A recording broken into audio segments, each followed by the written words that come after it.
Hey friends, welcome back to Sunny Cove Farm. I'm so glad you're here.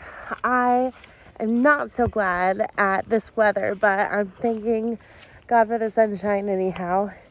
It is almost the end of May, or the middle of May, I guess, and normally this garden is all completely planted, and it's mostly planted, but I looked at the extended forecast and there's supposed to be a frost tonight. So I'm glad I didn't have the more sensitive crops out. Although it feels a little behind, I think it's for the better because when you have them out in this weather, if they do get frosted or if they get too cold, they'll actually get stunted. So better to even wait till June 1st, plant them out when it's warm and the soil's warm, and they will be growing so much faster. So instead, I'll be hanging out in the warm greenhouse.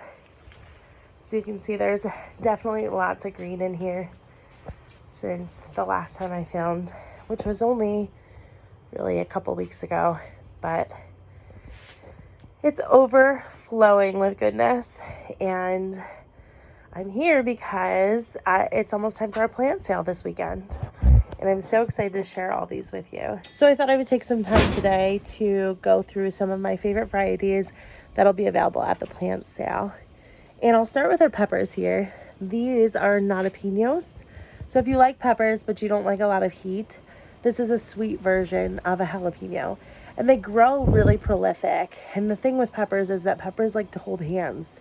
So if in the past you had trouble getting a lot of fruit, maybe your peppers were planted too far apart from each other, I definitely recommend getting like 4 pepper plants at minimum and planting them no farther than 6 inches apart.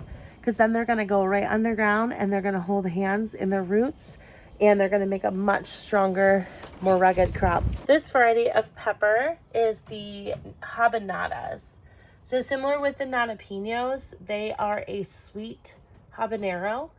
I really like these. They're almost tropical in flavor and so shocking. I've always wanted to eat lots of habaneros because they're so beautiful, but couldn't handle all that heat. I usually use like one traditional habanero in a dish, where these you can use a handful of them in salsa and they're so good. So these will also be there. Over here, we'll go to the squashes. I have some lemon squash here. Lemon squash is a summer squash, so it's going to be prolific, and it makes these cute little lemon shaped squashes. They're delicious. They're super sweet and so deceiving. Fun to put into like pastas and things. People will be like, there's a whole lemon in here, and you're like, no, it's a squash.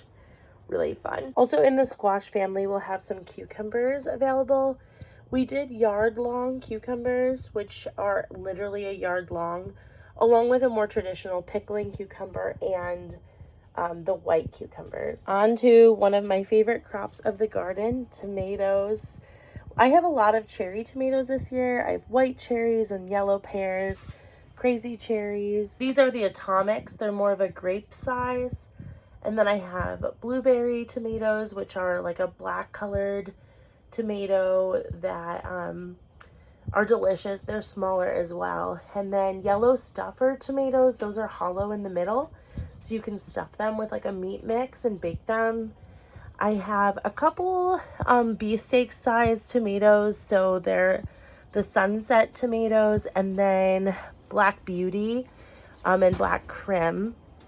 And then yellow pear tomatoes, those are a classic that everybody likes.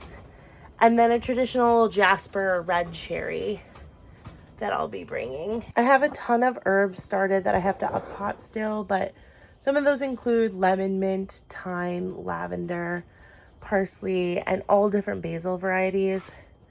These are just some lettuce that I'm starting for the garden, but it was old seed, so the germination wasn't the best. And then some Swiss chard I'll be uppotting, and those luscious onions that you saw me give a haircut to a couple videos back. They have grown amazingly. Here's more of the herbs that I have, and cucumbers. And then these are pole beans. They're so pretty. I also uppotted a couple fig trees. We're going to see how they do. I put rooting hormone. These ones look great. And this one looks like it's doing well. But it does look like I might have lost that one. In my vlog a few weeks ago, I showed Selah watering this bed. And it does seem to be doing the trick. We've got some marigolds and nasturtiums have popped up. And I think these are gladiolas that are spiking out of the ground. And this is off the side of my greenhouse, so it should be a little bit warmer than a traditional bed. So let's take a walk and I'll show you what I do have planted in the garden that's safe and what I haven't planted out yet. What I haven't planted are the peppers and tomatoes. I did plant eggplants out. Those are iffy. They go right along the same lines as peppers and tomatoes, so I may need to cover them tonight. I also planted out artichokes. Those are finicky too. We'll see, fingers crossed. So this bed has some asparagus, and asparagus is amazing when it grows from the ground. It's so funny to me because there's just no other plant besides the stalk. It looks so odd. This one's just a weed, and then this is an artichoke. So they're small, but I put them out hoping they would get established early and we would have some decent fruit coming along. This bed, it's hard to see, but I have bachelor buttons planted. We love cut flowers, so those are perfect. And then in the green stalk, I have mostly peas and then some other herbs, and they seem to be doing well. In this bed, I have celery and some oregano that came back from last year. This bed, it might be hard to see, but there's some young lettuce coming up, so those will be fine in the frost. And then this is our perennial mint bed that just takes over. Don't plant mint unless you intend for it to take over the whole bed, because as you can see, it did. Here I have some delicate leaf pak choi, and then some onions. And then I have a bigger bed of onions over there. And the kids planted those peas on the trellis. Here's the eggplants, and we've definitely had a slug issue this year due to all the rain. So I've been using Sluggo, but that's where you can see the bites through the leaves. I have to apply another round of it. And I think with that, it's just kind of a fight to keep the slugs at bay until the plant's big enough to withstand them. So they seem to be doing okay so far. And then over here, I have some perennial yarrow and lemon balm. And in that bed there is anise, hyssop, and a giant elderberry tree. I started planting out cucumbers on this trellis. We'll see if they withstand the frost. And then nasturtium in this bed. When beds are trellis, it's harder to cover them. I'm certainly going to try, but I may end up having to replant that trellis, so I'm glad I didn't finish this side. And then this bed over here had some volunteer kale, which is just an amazing blessing. And then those mushrooms are wine caps. They're a little bit past harvest, but I'm leaving them to reseed and make more wine caps. We have those planted all around the garden. So that last plant there is one of those grocery store roses. And the story behind that is I was having a really hard time early spring last year. And I went to a swap, a favorite things party, and somebody brought one of those roses. And it was so sweet, and she had a story, and it just really brought me so much joy. But those roses never seemed to last long in the house.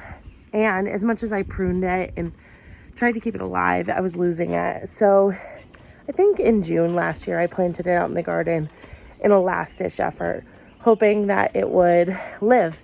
And not only did it live, it thrived, and it even came back this year, which is amazing. So I smile every time I look at it. Okay, so that was an abbreviated mini garden tour of just things that can be planted out. That's not the full garden yet. I'll probably do some more garden tours later in the year as things are growing, because I just feel like there's not a lot of action, not a lot of excitement over there yet. But I wanted to take the time to tell you a little bit about my story and how I got into gardening, and that it's really my true passion on the farm. You guys might know me as like the milk lady who tells you all the recipes, and I love that. I love cooking as well. But as far as farming goes, I love growing things. I love watching them grow. It is such a miracle to plant a seed in soil and come back to something huge and green, and like I did nothing to do that. And I especially love growing weird varieties that I can't find anywhere else. I'm always on a quest to find cool different seeds. That really makes me so happy, especially when I get to take it in the kitchen and cook it. Sayla, what you doing? You're rocking a chick. Can I see it?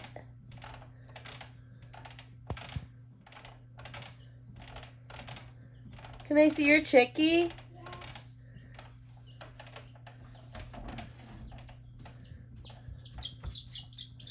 Cute. I love it.